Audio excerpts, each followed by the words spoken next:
nos encontramos con Ernesto Gamarra, ex diputado y ex congresista de la República, en Réplica TV. Bienvenido, Ernesto.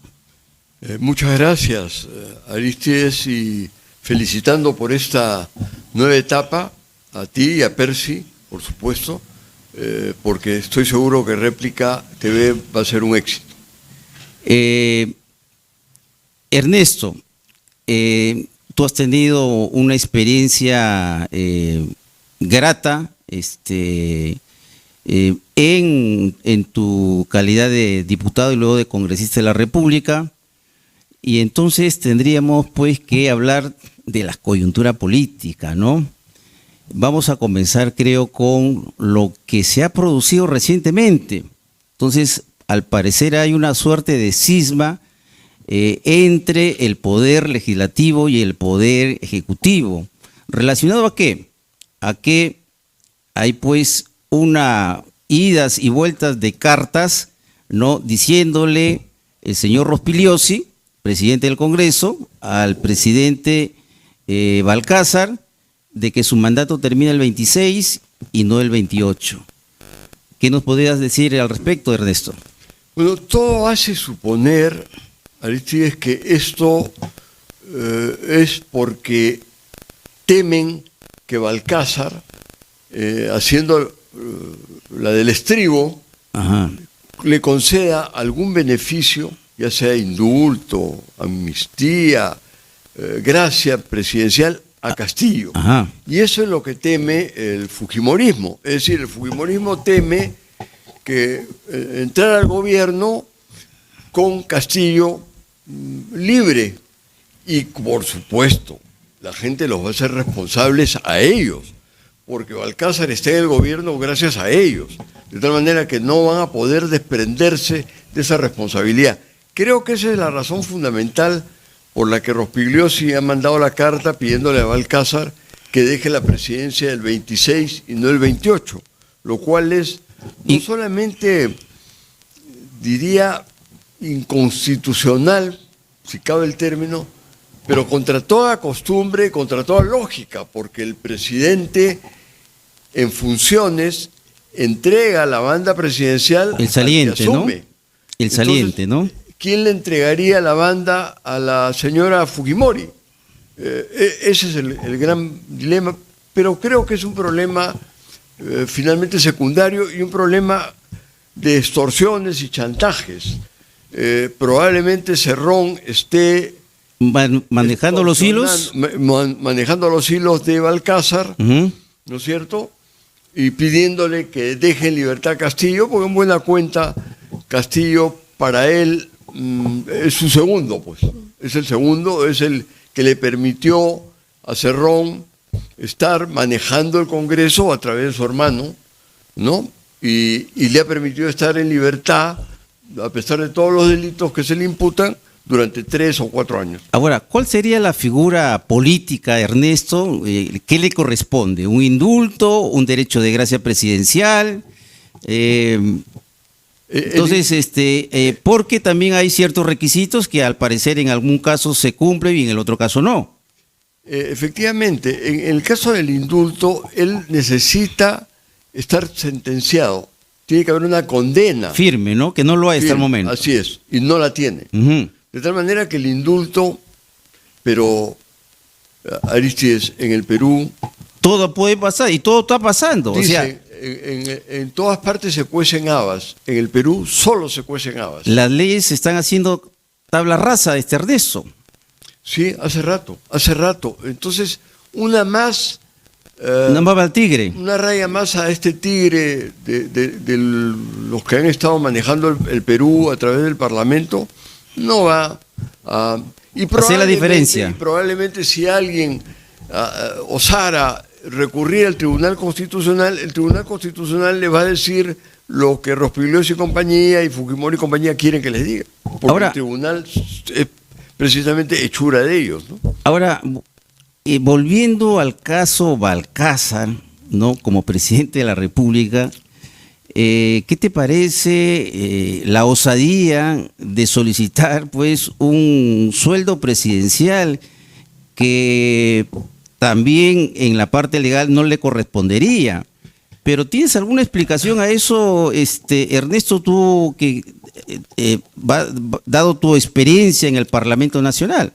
Aristides, Sí. yo quiero comenzar por contar que este pícaro de Balcázar fue, y creo que ha sido el único caso en la historia del Perú, destituido 2 veces del Poder Judicial. 2 veces. Fue vocal superior en la Corte de Lambayeque, me parece. Exacto. De ahí vino de vocal supremo provisional Ajá, a Lima. a Lima. Ujú. Se presentó al concurso para ser vocal supremo titular. Y en el examen en ese momento, Consejo Nacional de la Magistratura, cuando todavía no estaba tan putrefacto como Está lo hoy. hemos visto en los últimos tiempos, sometió a un examen. El magistrado Lahoz le pregunta, porque ya tenía la información a través de un periodista: señor Balcázar, usted en su currículum aparece como autor de un libro que dice con este título, y curiosamente su hijo se acaba de graduar en la universidad con una tesis con ese mismo título.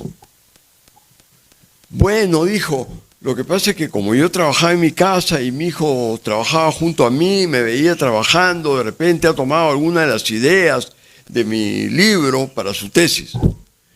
Entonces la voz le dice: oiga, señor Balcázar, la única diferencia entre su tesis y la tesis y su libro es el prólogo, la dedicatoria. Es textualmente lo mismo. Eso es un evidente plagio, un delito. Entonces Balcázar y Lahoz añade: ¿qué pasaría si nosotros mandamos en este momento esta grabación a la universidad donde se ha graduado su hijo? Entonces Balcázar tuvo que recular. Ujú. Y dijo: bueno, de repente ha sido al revés y yo he tomado alguna de las ideas de mi hijo. Usted ha plagiado a su hijo. Bueno, podría decirse que no sé qué. El Consejo de la Magistratura, por supuesto que lo jaló, no aprobó el examen y mandó un oficio a la Corte Suprema diciendo que debía ser denunciado el señor Balcázar, no solamente por plagio, sino por delito contra la fe pública, al haber querido engañar al Consejo Nacional de la Magistratura. Sorprendentemente, la Corte Suprema no lo denunció y regresó de vocal superior a Lambayeque. Pero luego de eso, al año siguiente, con otros miembros del Consejo de la Magistratura, descubren que habían resoluciones firmadas por Balcázar como vocal superior en Lambayeque y como vocal supremo provisional en Lima, en las mismas fechas. Entonces piden nuevamente que lo destituyan y lo destituye la Corte Suprema. Él se regresa a Chiclayo y ante un juez de Leonardo Ortiz, un distrito populoso, presenta una acción de amparo y el juez de Leonardo Ortiz, que había sido su secretario en la Corte Superior de Lambayeque, lo repone en el cargo de vocal superior en Lambayeque, donde termina su carrera. Es decir, un tipo destituido ha pretendido, como hemos visto, que le paguen un sueldo no solamente de congresista, ahora pide un sueldo de vocal supremo titular, que como tú sabes ganan 40, 45 mil soles mensuales. Esa es la historia, parte de la historia de Balcázar. Pero tiene también otros antecedentes, Ernesto, como por ejemplo, ¿no?, haberse quedado con el dinero cuando él fue decano del colegio de el decano del colegio de abogados de Lambayeque. O sea, todo trámite administrativo que conllevaba una colegiatura de los abogados, ¿no?, iba a parar en sus cuentas personales, y razón por la cual está en un juicio en estos momentos y se transmitió en vivo. Entonces es un presidente que tiene un juicio y en realidad es algo inédito, pero no le pasa nada. Efectivamente, entre otras perlas, Balcázar, cuando fue decano del Colegio de Abogados de Lambayeque, había sido cuestionado. Habían pedido que lo suspendan y habían logrado que lo suspendan en el cargo de decano y que no podía manejar administrativamente el Colegio de Abogados de Lambayeque. Entonces lo que hizo fue abrir una cuenta a su nombre y pedir a la administración del colegio que indicaran a los abogados que depositaran la plata en su cuenta y no en la cuenta del colegio. Él alegaba que la cuenta del colegio estaba siendo sometida a un seguimiento y que podía ser embargada, entonces que la plata se la pasaran a su cuenta. Esa plata nunca rindió cuenta de un centavo. Le abrieron un proceso penal a Arístides. Y en el proceso penal él logró obtener la prescripción del proceso penal.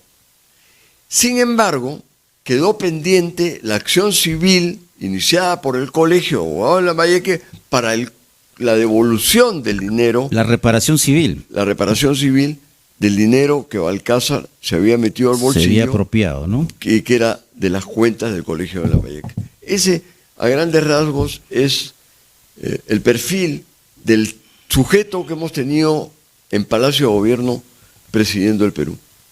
Bien, cambiemos de tema, pero no de la coyuntura política, Ernesto. El día de mañana, viernes 24, se van a juramentar ya los nuevos senadores en sus respectivas cámaras, también la Cámara de Diputados, los senadores en la Cámara de Diputados, y el día ya 28, la señora Keiko Sofía Fujimori asumirá como presidenta de la República. ¿Cuál es tu visión, Ernesto? Porque tú has sido una persona que desde el fuero parlamentario pues combatió la corrupción y sobre todo pues se hizo, creo, un respeto que se ha perdido lamentablemente en los últimos congresos, el respeto a la Constitución y el respeto a los derechos fundamentales, Ernesto. Bueno, yo la verdad que no tengo ninguna esperanza en este nuevo gobierno y menos en el Congreso. Y no tengo, a pesar de que hay alguna gente que por supuesto es digna de estar representándonos, la gran mayoría creo que va a hacer lo mismo que tenemos hasta el día de hoy. No solamente porque se repiten, como tú habrás visto, muchos de los que han sido ya parlamentarios y de los que tenemos un pésimo recuerdo, sino porque los nuevos ya también, muchos de ellos están siendo severamente cuestionados. Yo te aseguro, Arístides, y te ofrezco venir en 2 o 3 meses y comprobaremos que nada va a cambiar en el Congreso. Es decir, que va a seguir la misma cantidad de trabajadores, que va a seguir la misma cantidad de viajes de parlamentarios, que van a seguir quitándole el sueldo a los trabajadores, que van a seguir repartiéndose bonos. O sea, ¿continuarán los mochasueldos, Ernesto? Mira, los mochasueldos nacieron en la época de Fujimori, es bueno recordarlo. Efectivamente. Antes el sistema del Congreso es que el Congreso contrataba a los trabajadores. Cuando entró Fujimori, decidieron una modificación, y era que cada congresista... ¿Y sabes quién presidía la mesa directiva en esa época, Ernesto? Marta Chávez. La señora Marta Chávez, efectivamente. Sí. O sea, para que nos entienda nuestro público que nos ve, o sea, se comenzó a doblar, ¿no?, el sueldo de los trabajadores del Parlamento, ¿no? Entonces, sobre todo en el caso de los despachos. ¿Qué quiere decir esto, no? Que iguales derechos, pero en dos partes, ¿no, Ernesto? Efectivamente, lo que hizo el gobierno de Fujimori con Marta Chávez en el Congreso es permitir que cada congresista contratara a sus trabajadores. Primero eran 3, después fueron 4, después 5, después 6, después 7, y ahora me he enterado que hay congresistas que tienen a su cargo 16 o 17 trabajadores. Sí. Pero entonces ya no era que entraban al Congreso porque había una convocatoria, un concurso, y elegían a los que mejor currículum tenían. Podrían ser los mejores profesionales, porque hay profesionales, yo creo, Por valiosos supuesto. en el Perú, en todos los campos, no solamente en la abogacía, sino en la diversidad, porque en un Congreso de la República, pues, trabajan diferentes tipos de profesionales, Ernesto, ¿no? ¿Pero qué ocurrió? ¿Qué ocurrió? A ver, cuéntanos, por favor. ¿Qué ocurrió? Los congresistas, algunos, empezaron a descubrir que si ellos contrataban a una persona que no tenía ningún mérito para trabajar en el Congreso, podían pedirle a esa persona, oye, dame parte de tu sueldo. Y eso fue proliferando. Mira, yo te cuento una anécdota. A ver. Un día le comenté a Agustín Mantilla que había leído un artículo de un señor Barreda en el diario Expreso, que me había parecido un artículo muy interesante, muy lúcido. Y Agustín Mantilla me comentó, sí, es cierto, pero es un ingrato. Entonces me sorprendió el comentario de... La respuesta de Agustín Mantilla. Sí. Y le digo, no entiendo a qué te refieres. Sí, me dijo, porque él trabajó en el Congreso y él sabe que yo nunca le recorté el sueldo a ningún trabajador. Y le digo, Agustín, en el APRA también ocurría. Sí, me dijo, los apristas, los congresistas apristas también le recortaban el sueldo a los trabajadores, salvo Lastenio Morales y yo. Pero después se fue descubriendo casos ya como para escribir un libro. Yo recuerdo, por ejemplo, un caso en donde estaba Barba, Donaire y Eresi, que eran congresistas de un partido que se llamaba CODE, no recuerdo exactamente. Sí. Y estos se juntaron a todos los trabajadores, y a todos los trabajadores que contrataron eran o parientes o amigos o gente que la hacían trabajar en su casa. Como Incluso empleados. Empleados de su casa. Y entre todos se repartían los sueldos de los trabajadores, entre los 3. Y solo tenían a un trabajador, que yo en broma le decía el congresista 131. Porque era un señor de apellido Chirinos que hacía el trabajo de todos los trabajadores que le correspondían a los 3 parlamentarios. Y los sueldos de esta gente, de estos trabajadores, se los repartían.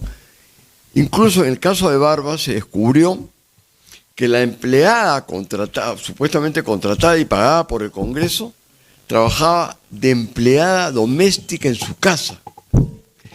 La empleada de Eresi era su novia y trabajaba en un nido. Es decir, a esos extremos se llegó, y eso ha continuado, como hemos visto en los últimos tiempos, sin que se haya sancionado a nadie. Creo que hay una congresista o congresista al que le impusieron una sanción, pero no ha habido el castigo ejemplar que se merece la gente que le roba el sueldo a los trabajadores. Ernesto, vamos para ir ya un poco terminando, a los grandes problemas nacionales. Inseguridad. La señora Keiko ha hablado también de reconciliación, de perdón, pero para ella no existen las leyes pro crimen, ¿no? En el caso del perdón, lo ha dicho en el discurso cuando recibió las credenciales por el presidente del Jurado Nacional de Elecciones, pero en los hechos yo creo que más de 50 víctimas, ¿no?, asesinadas por las protestas en contra pues de la asunción de la señora Dina Boluarte están esperando justicia, ¿no? Entonces, tiene pues que dar algunas luces en su discurso de asunción del 28 de julio, y ¿no crees que formará parte pues de los temas ante el país, Ernesto? Bueno, me has hecho recordar o traer a la memoria algo. Voy a comenzar por eso. Por supuesto, Castillo a mí me pareció un desastre como candidato y como presidente. Pero el perdón a Dina Boluarte, no solamente de sus crímenes en Puno, en Ayacucho y en otras partes del país, casi 60 muertos, sino el descarado enriquecimiento con joyas, que fue una cosa pues... un escándalo. Un escándalo que lo han tapado, lo han ocultado y le han dado impunidad, es porque Dina Boluarte, y eso probablemente se sepa en algún momento, colaboró con la gente que se quedó en el Congreso, fujimoristas, acuñistas, UPP, de todos los partidos que estaban ahí en el Congreso, para vacar a Castillo. Ella colaboró, ella fue cómplice de esa vacancia, ella estaba en contubernio con ellos.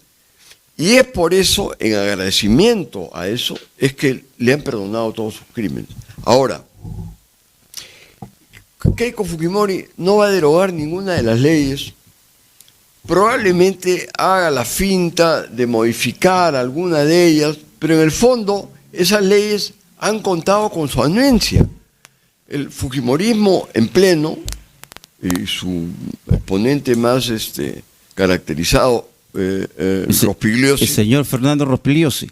Así es, más conocido como el Gusano, es el que ha promovido estas leyes. El fujimorismo votó abiertamente a favor de estas leyes, de tal manera que la señora Fujimori ahora no puede decir voy a derogar las leyes que promulgó mi propio partido. Y dentro de quienes promulgaron esas leyes está precisamente la gente que ha sido reelegida. La señora Moyano, el señor Aguinaga, el señor Rospigliosi, en fin, no tengo ninguna esperanza de que la cosa camine, porque además hay que recordar el control que existe sobre el Ministerio Público, el Tribunal Constitucional, la Junta Nacional de Justicia, la Contraloría General de la República, la Fiscalía y la Defensoría del Pueblo. De tal manera que si por hubiera alguna posibilidad de que el Congreso diera alguna ley o derogara alguna ley, van a recurrir al Tribunal Constitucional, que son un grupo de sirvientes de quienes lo eligieron. Y este Tribunal Constitucional derogará esas leyes nuevamente. Esa es la situación que nos espera, lamentablemente, el futuro del país. Palabras finales, Ernesto, y gracias pues por tu presencia, no acá en nuestro programa inaugural de Réplica TV. Bueno, espero equivocarme, Arístides, pero te aseguro, en una próxima oportunidad, cuando veamos el desarrollo de este gobierno, comprobaremos los primeros 100 días, ¿no? Es muy posible que pida, pues, delegación de facultades, ¿no? Sí, probablemente se las concedan y claro, ella ya anunció que va a ser aliada de este grupo de empleados del presidente Trump, ¿no? Entonces ya sabemos lo que nos espera, no solamente interna, sino externamente, es decir, ser un país subordinado a los Estados Unidos, ¿no? A los Estados Unidos y al presidente pedófilo que tiene lamentablemente en este momento los Estados Unidos de Norteamérica. Y hemos visto, aunque ahora está un poco silencioso, al embajador de Estados Unidos que prácticamente se sentía cogobierno del Perú, ¿no? Intrometido en una serie de actividades. Incluso hay una interferencia pero descarada y clara, ¿no? Y nadie pone el parche, no hay, parecer no hay ministro de Relaciones Exteriores. Es un pelele el ministro de Relaciones Exteriores que no se ha atrevido ni siquiera a cuestionar. No te digo... Bueno, Pareja, pues Ernesto también fue parte de los embajadores del Fujimorato. Efectivamente, efectivamente. O sea, son conocidos, son amigos. Pero además de eso, cualquier nación con un mínimo de dignidad y con cualquier canciller, lo menos que hace es llamar al embajador y decirle, señor embajador, usted no puede interferir en la política interna del Perú, usted no puede hacer este tipo de declaraciones. Por ejemplo, y con esto termino, declaró que el Perú dejaba y que la Marina peruana dejaba pescar a los barcos chinos dentro de las 200 millas. Tuvo que salir la Marina con un comunicado diciendo que eso era mentira. Es decir, el embajador de Estados Unidos no solamente se entrometió en un problema interno, sino que hizo quedar mal a la Marina, como si la Marina peruana, la Marina de Guerra del Perú, permitiera que los pesqueros chinos depredaran nuestro mar. Bueno, eso es lo que nos espera y espero equivocarme, pero todo hace pensar que no es así. Gracias, Ernesto. Volveremos pues a invitarte en unas próximas ediciones y vamos a una pausa y volvemos con Réplica TV. Muchas gracias.